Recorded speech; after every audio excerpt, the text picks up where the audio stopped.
Good morning, everyone, and thank you so much for joining me today, especially with the windy weather bringing us in. I am Simone Crawley, and I'm the Volunteer Program Manager here at the Dalí. That means that I'm the staff member with the very lucky job of getting to work closely with our museum volunteers, including the docent who you'll be learning more from today. The Dalí Deep Dive series that we are joined here for today does specifically take place during April, because April is National Volunteer Appreciation Month. So this lecture series features a lecture every Thursday morning at 11 a.m., where a museum docent will dive deep into one of the aspects of our museum's permanent collection. This series gives our docents the chance to delve into a Dalínian topic of their choice throughout the entire month. While we are all gathered here, though, I do want to take a moment to share a little bit more about our museum's volunteer program. Volunteers at the Dalí help out in a myriad of ways with a myriad of our different departments, including our visitor experience team, education team, marketing, even operations here at the museum. Our museum volunteers truly help us to complete our museum's mission to educate and inspire every day. We literally could not do it without them. Our regular volunteer program welcomes volunteers ages 16 and up all year long. In addition to our regular volunteer program, there are some exciting opportunities coming this summer as well. The Dalí is thrilled to host our Summer Volunteer program for its 5th year. This program is open to high school students ages 14 and up, and it introduces these students to the world of volunteerism, in addition to them getting to learn a little bit more about museum careers and behind the scenes here at the museum. The application for this program is already available on our museum website, and the deadline to apply will be May 31st. If you want to learn more about any of the volunteer opportunities I have shared about today, you're welcome to learn more on our museum website, thedalí.org, or as you're leaving today, you can ask any of our staff members for Simone's card, and I'd be happy to answer any questions you may have. Of course, I do want to take a moment to thank our museum members for making programs like this lecture series possible at the museum. And let's take a look at what's coming up for the rest of the month. So we have heard from Andres last week. We are hearing from Rita today. And then later this month, we'll get to hear from Peggy Stark and then from Dana Wood. And these descriptions are available on the events webpage. So if you'd like to book a ticket for a future lecture, please feel welcome to do so. Now I have the honor to share a little bit more about today's docent speaker, Rita Risco. Rita is originally from Cuba and made the move to Florida when she was a teenager. Rita continued her Florida life, and thankfully, she's chosen to spend many of those Florida years here with us at the museum. Rita has actually been a Dalí docent for over 4 decades. What a better way to celebrate Volunteer Appreciation Month than learning from such an experienced docent. Rita is a natural educator, spending 20 years as an IB educator and volunteering to tutor students for many years as well. On top of her educating talents, when you're thinking of Rita, one word always comes to mind: passion. No matter what Rita is doing, whether it be leading a docent tour or researching a new subject, she's doing so passionately. And anyone that knows her knows this. And I hope that soon all of our audience members will know this as well. I am happy to share that there will be a Q&A session after today's lecture, so please feel welcome to hold any questions that you have until the end of our lecture today. Thank you so much for sharing your knowledge with us, Rita, and thank you all for joining us. Please welcome to the stage, Rita Risco.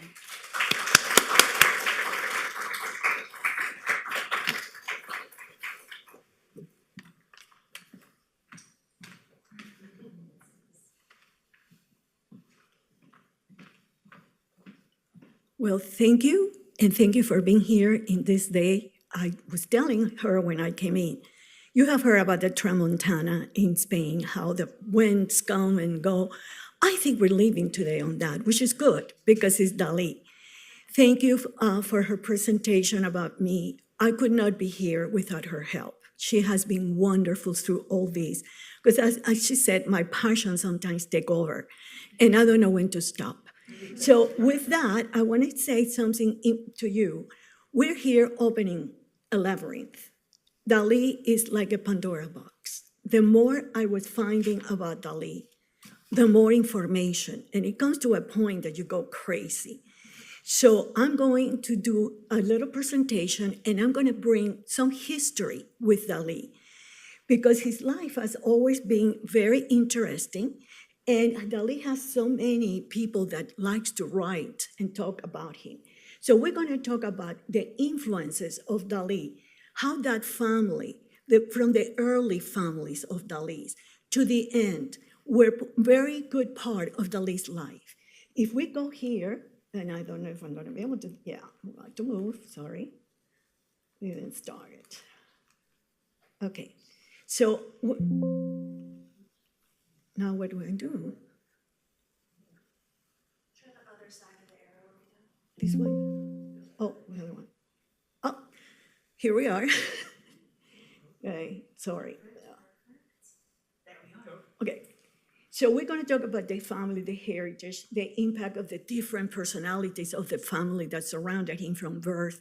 We're also going to talk about the fantastic landscape, and I'm sure some of you have already visited the area that you have been in Figueres, you have been seeing the triangle, and it's a very unique piece of earth. And I want to show you how that inspired Dalí from an early age. You're also going to see how the Dalís came to Catalonia. Well, if you know, and you have heard, Catalonia is a very special province of Spain because they always have wanted to be independent. They even have their own language, Catalonian, which is also very similar to Spanish, but it's a little bit difficult because it has a lot of influences from other things. They always have been, still today, trying to become independent. Well, it hasn't happened yet. So Dalí arrived in the area of the North Amsterdam, the place of Girona. Girona is like saying Florida. It's a part of Spain. And Dalí was from that area, but the first person that came was a gentleman named Pierre. Sorry. Okay, so here you have, and you're going to see Girona, and then you're going to see Figueres on the top. And if you notice, when you look at Figueres, we're very close to the Pyrenees. We're also very close to a city called Perpignan, which today they still speak Catalonian, not only French, but Catalonian. Then you're going to see that behind that, there is a Cape Creus, which are beautiful mountains. You're going to see some pictures about that. But you're also going to see how this area is blessed with a lot of beautiful places. And of course, it's very close to Barcelona. So you cannot forget the union between Barcelona and Figueres. So if we keep going, we're going to see the first thing, Dalí, sorry. In the top part, Yers is a very beautiful small town. In the late 18th century, 1780, the first Dalí appears because Dalí is not originally a Catalonian name. So this Pierre Dalí used to work, he was like a laborer. He worked in farms, and that's the only record that is here from Dalí. But we found in the Girona, or I did find that Girona has in Gers a place where the churches register people. So after Pierre was there and became the first Dalí, many last name of Dalís appeared during the years between that and the year of Dalí's grandfather. So because it's, you know how genealogy is so long, it will take too many hours to explain each of them. That's why we're going to be moving to the 1841 to 1904, which is the birth of Dalí. This is the family. This family, it has very interesting stories. We're going to start with the mother's side, and the mother was from Barcelona. Remember, there is a tie between Barcelona and Figueres. So the mother, her name was Felipa Domènech Ferrés, very Catalonian last names. She comes from a family that had studied. Her grandmother used to love to do a lot of knitting. Even Felipa, before marriage, was working doing, I don't know how to explain it, but you know when you do little animals in plastic, not like we have it today. So she was involved a little bit in art. The father of the mother also was a very, according to Dalí, the mother was an angel. He said that she was the, the miel, how do you call miel? What you put in pancakes? The honey, sorry. This is a light bulb coming from all the languages that are going through my brain now. So it's, she was the honey of the family. That is contrasted to the father. When we get to him, we're going to talk about that in a minute. But she had a sister, and her name was Catalina. And Catalina and Felipa were very close. And when Felipa married the father of Dalí, later the sister came to live with them in the house that they had in Figueres. So you can see there. Now also, this was the aunt, and Dalí also had a person on the end, over here, named Lucia Gisbert de Montnacourt. She was very influential. She was the nanny. It is said that she never went to Caracas. She always lived in Figueres in the house, very doting. After the death of the brother of Dalí, the family didn't find enough ways to let Dalí be spoiled, brat, demanding. Everything you have heard was true. But Lucia was the one, and the mother was like what I call today a drone. She would not let him go outside. She was always protecting him, and so was Lucia. And at the end, when Dalí got older, she went to take care of the grandmother. So there was a lot of good relationships with them. So now we're going to move to the other side. And, Rita. Here's the mother. She was a very elegant lady. The father with Dalí. Now, when we talk about Ana Maria, the sister, you can see, I didn't mention, I need to go back something here, sorry, my bad. Here is the father. Let me tell you a little bit about the father. His picture, and the more I read about it, the more I understand him. His picture is a very difficult, he was a Catalanist, he was an atheist, he was very strict with Dalí, he was always reprimanding Dalí, he had no compassion, let's say, for Dalí. However, the father always tried to protect him because when he was asked to leave the San Fernando Academy, the father wrote a letter to the academy to see if they would take him back. So Dalí was born in between an austere father who used to say that he could be nice and he could be nasty. And the father influenced a lot to Dalí. Number one, the father loved music, and consistently the house had music, especially Wagner. So the family of the father was a little more interesting, I will say, than the Dominic family. It was, he had I don't know if we had it here, I think we did. We had the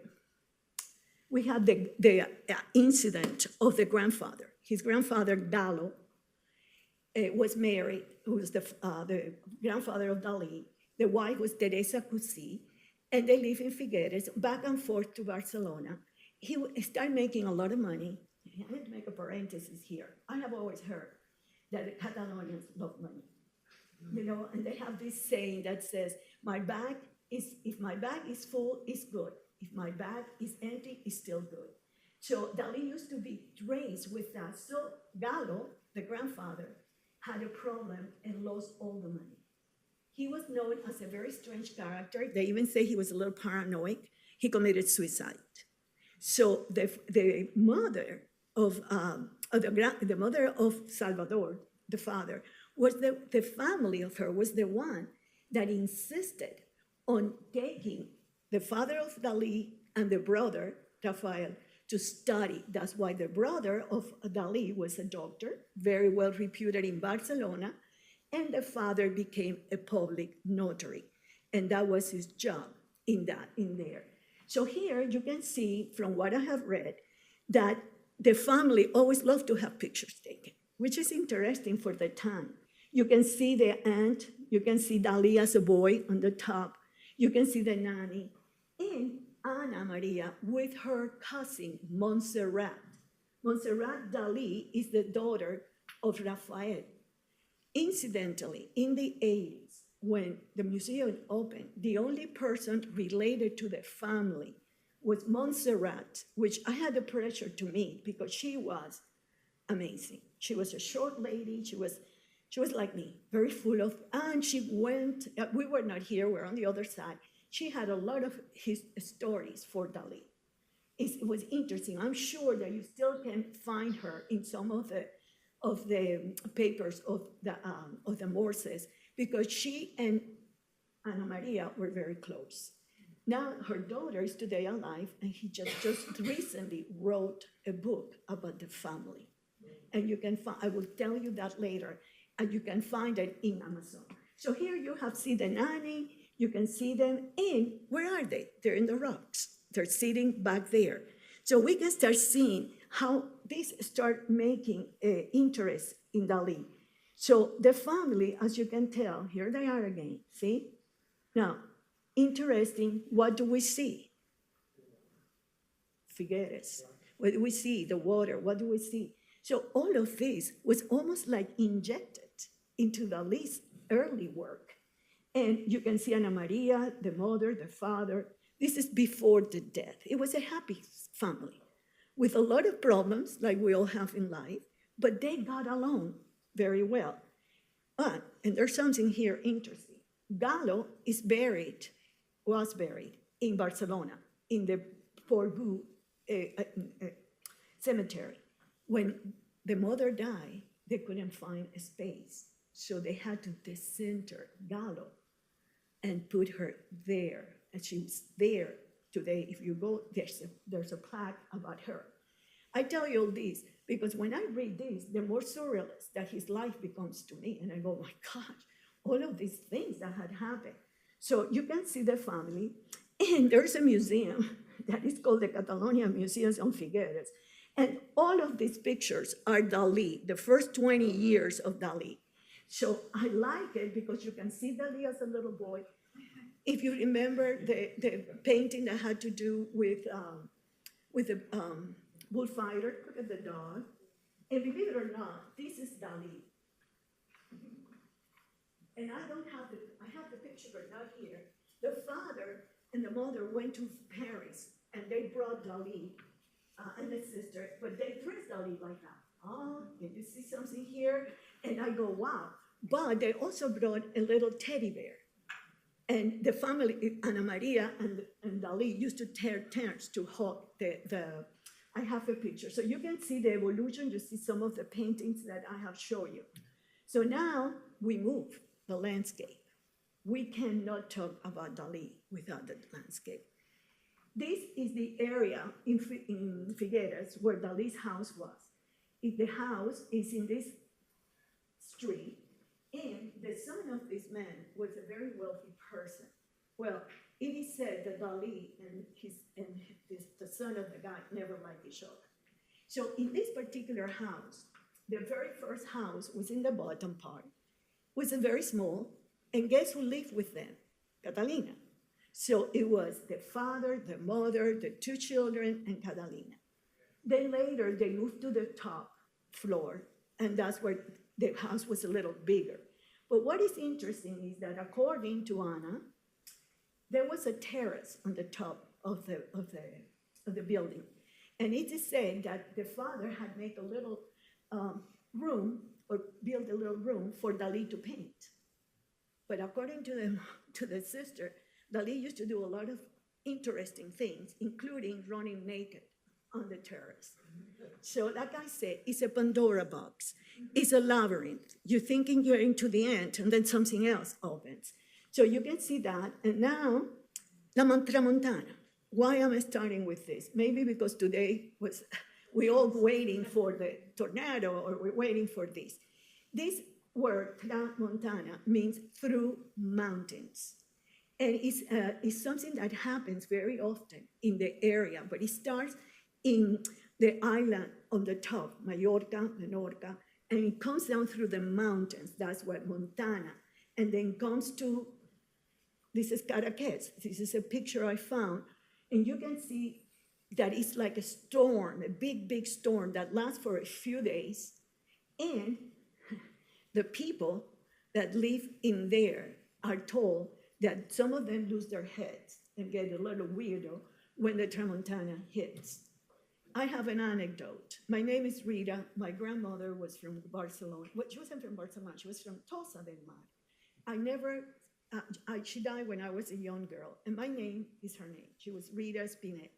And I remember my dad, because I was a little ornery child, when I was little, always saying, she got the Tramontana. I never knew what it was. I never heard of the Tramontana again. And then I come to the museum, and here's La Tramontana. So it has always, you can see why I have been here for so long. It takes time, to develop something, and I go, it's wonderful. So look at the beauty of that and all the things down. Here you are. This is Cadaqués. You can see in the back today, that's how nice it is. It wasn't like that during Dalí's time. The water, they're in part of a part that is called the Bay of Rosas. Now, in the bullfighter, you see flowers. And I'm just telling you this like a labyrinth, okay? And like a Pandora box, because I don't know where the truth is. But it is said that there's some roses on the mountain on the right, when you're looking at the painting, that the Cadaqués, and he has the bay, you see the woman in the inflatable.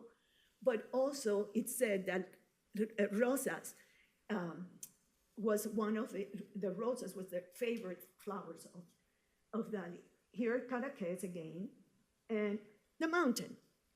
And Federico Garcia Lorca did a poem for Dalí that is called Dalí's Eyes and the Perspective when he saw that.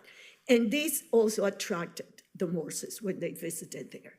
And this is why Dalí started doing a lot of, his paintings are always in union with the landscape. This brings us to almost the end of Dalí's early years. But then there was a person, and I'm gonna stay here, his uncle in the mother's side, Ansel, was a very interesting person and influenced Dalí. He was co-owner of a library in the middle of Barcelona in a very well place called Verdaguer, whose first person had wrote a beautiful poem. And that's how the education started going. He used to have, Dalí used to visit his uncle very often. And he always opened books, he made him read, he got into the art magazines of the time because he used to go there. So he was very influential during this time. But there's even something more interesting. When Dalí was there, Dalí, introduced by Anselmo, a gentleman named Joseph Dalmau. Joseph Dalmau started a gallery. And for the first time, Dalí exhibited, I believe there were like 5 or 6 paintings for the gallery, and he won the first prize. So this is how the uncle influences Dalí, and it's part of the growing.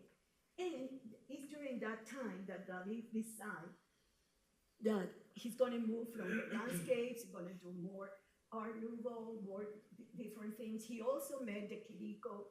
He also went to Paris and with his mother, with his aunt and daughter, met Picasso. That's where he started. And then later on, that's when he met Dada. So you see the developmental part. But this one, I'm going to keep this here because with my investigation, this blew my mind. Because I never had heard of this. Apparently, and you probably have heard about it, there was a movement during the 19th century that was called Wagnerism. Well, Wagner was a very supposed to be one of the most influential musicians. And remember that Dalí has paintings, Tristan. He did a lot of work for his painting. He did the background of the ballet that is what's called the ballet. It escapes me, but it was part of that. So Dalí was very involved. Well, going to Wagnerism, this is a painting that we did of Wagner, and it's in Chicago. But the story is that the uncle was a member of the Wagnerism movement of the early 19th century. And that had to do with people going in, it started in Germany, but then it spread in Europe. And people would go to operas, would go dancing, would be doing a lot of things. And that's why the Dalí was interested, because he used to remember his father always listening to music, and he loved to paint listening to music. There's also another thing that I found out, that at the end, when he was very ill, he was listening in the clinic. At the end, he was listening to Wagner, but I wasn't there, so I'm not sure. But this one is in Chicago. You can see this, and you see a lot of funny, interesting. Remember the boy over here? You see the Raphael style, and I mean, you can see the boat. You can see here. So Freud, yes, Freud was important, but this movement also inspired him in many, many, many ways. Now, this is where Dalí exhibited. This is a picture of the gallery Dalma. It was open for many years, very famous. And this is one painting Dalí did of the sister. There are more than 5. But there's a story. There's always a story behind Dalí. This painting got lost, and it was not found until many, I think it was 20, 30 years. And the museum in Figueres was part of finding it, and it was presented in the Reina Sofia. So you can see Dalí doing this, the girl in the window. We have some pictures like that. So this is 1925, and it was around Dalí's, he was around 23. So then we go back. This is the other painting. I was trying to find the name, but it's a very difficult thing for me to find out, but you can see that that's Dalí in a way. So that's one of the paintings that he exhibited. Then here, ta-da, comes Gala. So here we are, and the father finally, after 4 different testaments that he wrote, he finally allowed Gala and Dalí to come over. It was the uncle, Raphael, who was the one that negotiated with the father to accept it. So you see the influences will start coming from so many different places. Now, you all know the story of Gala. You know how important she was in the life of Salvador Dalí. But besides that, she took him to the surrealism. He had already known the Quirico before Gala. He had already been in France and seen a lot of things. So here she is, and we all know about her. Now, here are the Morses. And I know that this is a picture that is used very much, but there's how they used to start looking for Dalí's paintings from many, many, many parts. There was a gallery in New York, Knoedler Gallery, who the Morses will purchase things. There's so many, many ideas that I can. How I'm doing with time?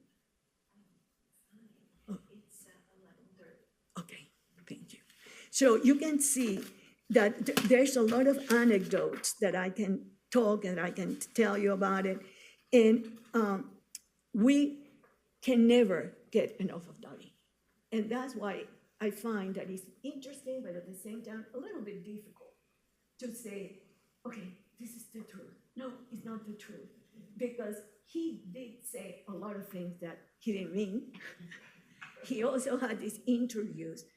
And what really has always attached me to understand his personality When you see Dalí's writing, you can tell that his orthography is horrible. He doesn't know how to put a comma, a period. He spoke French, Catalonian, Spanish, and English, but sometimes you cannot understand. But the important thing was that Dalí was a master on vocabulary. When I have read interviews that people have written, first of all, his adoration for philosophers. There was one from Barcelona, Ramon Llull, who's very, very from the Middle Ages. But also we know about Voltaire. And when Dalí talks, he talks about Freud. He talks about the other ones, and the way he expresses himself is a very high quality of language. But then he adds that to trying to be a little clown, and then he makes money. So the Morses, I had the pleasure to meet them. Mrs. Reynolds was a wonderful lady. They really had that for Dalí. They really like it. They really make a lot of trips to visit. Unfortunately, Gala died in June of 81, I believe, 82. And from that time on, when Dalí's life started going down, there was a lot of people around Dalí, and there was one in particular that was the one that would take care of everything. And Dalí refused to see a lot of people, and he was ostracized completely from a lot of people. So only the major went one day, and she also talked to Dalí. But the Morses tried many times to go, but they were not able to do it. Now, we're at the end almost. This is interesting too. Two things I want to talk about it today. This is the placa, you know how you say, on the cemetery. Remember, most of them are in between Figueres and in between Barcelona. Okay, this is the story. Where is the truth? I don't know. Apparently, you all know that Dalí, and if you visited, you know that the Castillo Pujol, they are an architect told by Dalí to have two tombs on the bottom part, and they even communicate with each other. And the idea was that the two of them were going to be attached to each other. Almost done? Oh, thank you. Rita, thank you. So are you listening to, okay, sorry. So anyway, apparently there was a lady with the last name Lorca. She was the mayor of Figueres. And when Dalí died, she said that she asked Dalí, and Dalí wanted to be buried in the museum that he had founded. And she pushes the idea because she wants then Figueres to be very known all over the world. So that's what they said, but then there's another people that contradict. All I know is that Dalí's death, Dalí's years after his death were interesting, for not using another word. In 2017, you have probably heard that there was a woman named Pilar, and she wanted money. She said she was the daughter of Dalí. Have you remember hearing that? So she made, and it was horrible, because people didn't want to agree with this, to disinter Dalí. And of course, when they did the DNA process, Dalí was not the father. But one thing that I read, and I saw a picture, is that the only part of Dalí that was present was the mustache, but it was white. So you can see that it is difficult to really say, this is Dalí, this is not Dalí. You know what I'm saying? It's very open. And in conclusion, the complexity, the family, the different characters of the family, the landscape, and also the museum continues today to make Dalí present. And for someone that Dalí always was horrified by the word death, the brother, the shadows, he still lives. Like he's alive because we have the museum.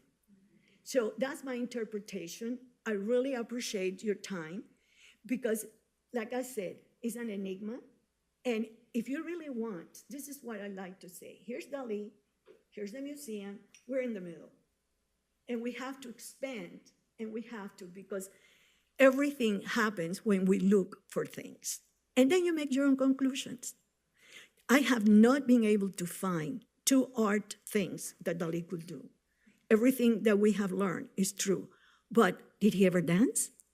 I don't remember him dancing. Has he ever sang? I haven't remembered that either. So I think that it's time for me to say adios. And I appreciate you coming in such a day. And like I said, look, come back to things here at the museum. Peter's talks, even going to talk to Simone, to these people. They are there and they help us understand. And we have the volunteers. We are like a family. There's not a day that I come here that I walk in smiling. And when I leave, no matter how many hours, even how much work I give to poor Simone, to my friends, I still laughing as I go out. And at this age, it's my fountain of youth. So thank you very much for listening.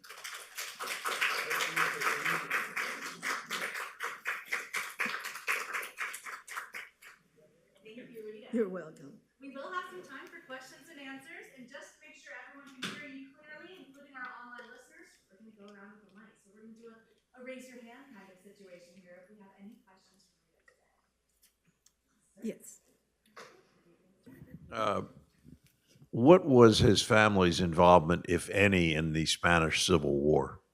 Ah, excellent. You brought me to a topic that I love. History. Yes, Dalí was born in the worst time in years in Spain. First of all, they were having problems with the monarchy. The monarchy was coming and going. There was a woman. There was not even they had to bring someone from Italy, to be part. And the father was anti-monarchy. He was a Republican. He wanted they was called a Catalanistic. Also, during the time Dalí went through the Civil War, the death of Lorca. He also went to the First and Second World War. So you can see that. But going back to your thing, his son, Dalí, was incarcerated one night. There was a little squash or whatever you call it in the town. He was taken. Poor Ana Maria. Ana Maria she was raped, and she was in a jail because they thought she was anti-Franco. Interesting enough, and this is just me, Dalí, when he went back, he tried to be friends with Franco, and he did, and he got a medal. And that's what happened, that Picasso could not stand that friendship anymore. Did I answer your question?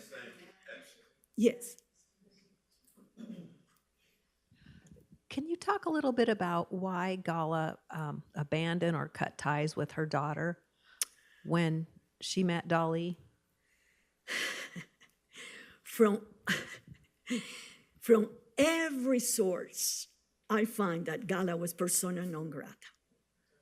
She was mean to the bone. She was not kind. There was a lot of times. Somebody came to visit the museum this week, and she works for Chanel, for Coco Chanel industry in Paris, and she told me that still today you can see some of the designs that Coco Chanel did. And she was a friend of Gala, but Gala didn't like her because she thought that Dalí was flirting too much with her.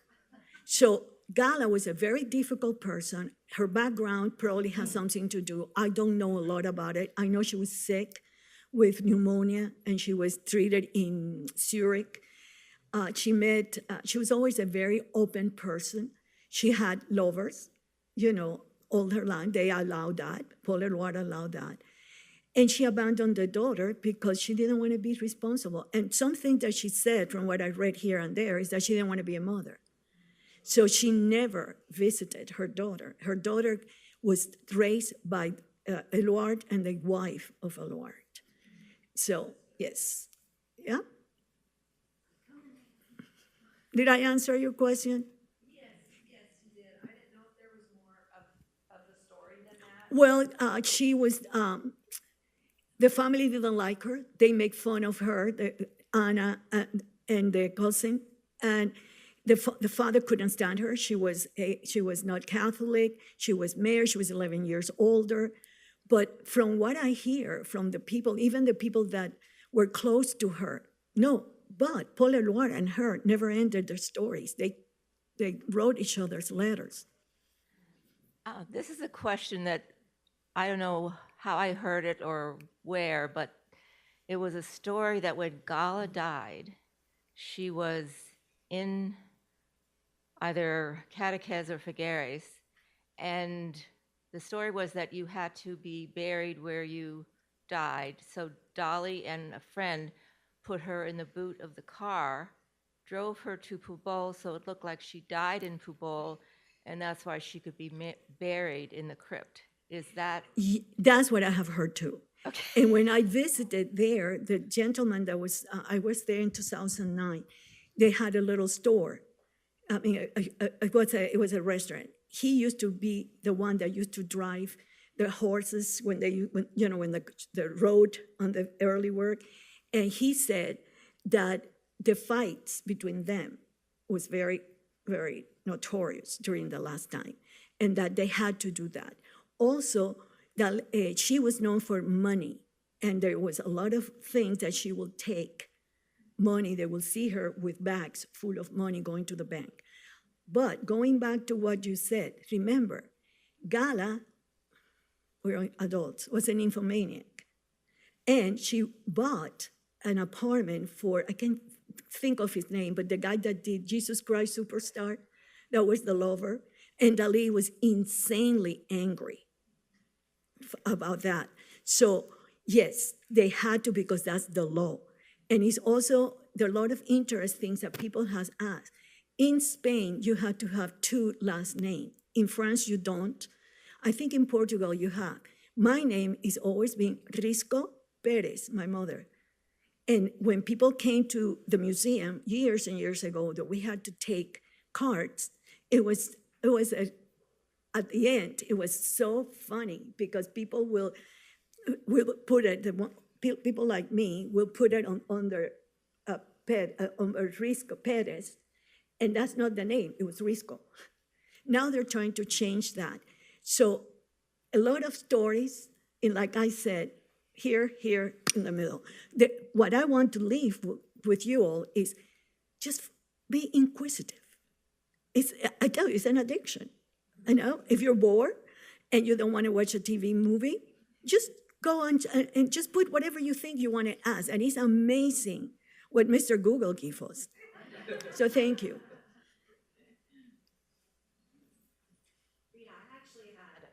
One question, if I can take some time. Yes. So you chatted about Dalí's uncle really kind of inspiring him and helping with that show in the gallery. Do you think that his uncle had a little bit more of an influence on his artistic career than his father? Or was it the same level of support from both? How did that work? What a good question. I didn't think about it, but you're right. Both. I will say both because there's a contradiction that when he was so little, the father hired a person by the last, I forgot the name, from Figueres, was an artist, to help him because he used to start painting. So I don't think, yes, you hear that the father didn't. Yeah, of course, if I have a son that is kicked out of every school and all of a sudden he paints and he started becoming important, that's what it was. And the uncle was more sophisticated than the family. His mother was very sophisticated, but they were more, and he introduced him to the art, that magazine that's called The Arts or something. So if you guys have a chance, please look at Salvador Dalí, the Dalmau, and also look for the Wagnerism, because Dalí learned that from him, and that's where the painting came. Thank you. That's a very good question. What about his shows? Oh, Like I said, well, thank you. It's so much, and I mean, I'm a talker. You can tell. And they know me for that. It's my addiction. But I tell you honestly, there's so much. He was very important, more important even than some part of the family, because, like I said, the picture were quite high educated people, and he was the one that introduced him to the impressionist. He was the one that used to play piano, the family. So you see this cultural part from them also extremely. And he became one of the family at the end, was important in the museum. I forgot if it was, I forgot his title. Help me here. Do you remember what he did? But he was in the museum many years, assisting. One of the Bichat people. Thank you. But didn't one of them have to Huh? promise to visit Dalí every day until he died? Who? There was a person who promised. Oh, yes. You know who he was? Yes. Dalí, he thought, oh, she's Yes, gonna be the here a little chauffeur, while. the driver, he was important, camarada. He was there when he died. And he was always with Dalí. He was the one that closed his eyes. But then if you're talking about that, and we have 2 more minutes, you hear that Dalí's last word was Frédéric, mon ami. Hello? Then the other one was that he was listening to Wagner. The other thing is that he refused to see his daughter, his sister. You know, so in Spain they call it buros, which means not conspiracy, but lies that are a little funny. So that's what surrounds him. That's what I say is a labyrinth. The Minotaur is not letting people clear it. So thank you. All right. Thank you so much, Rita. Thank you for coming. So I leave this here like this? What do you want me to do here? Thank you.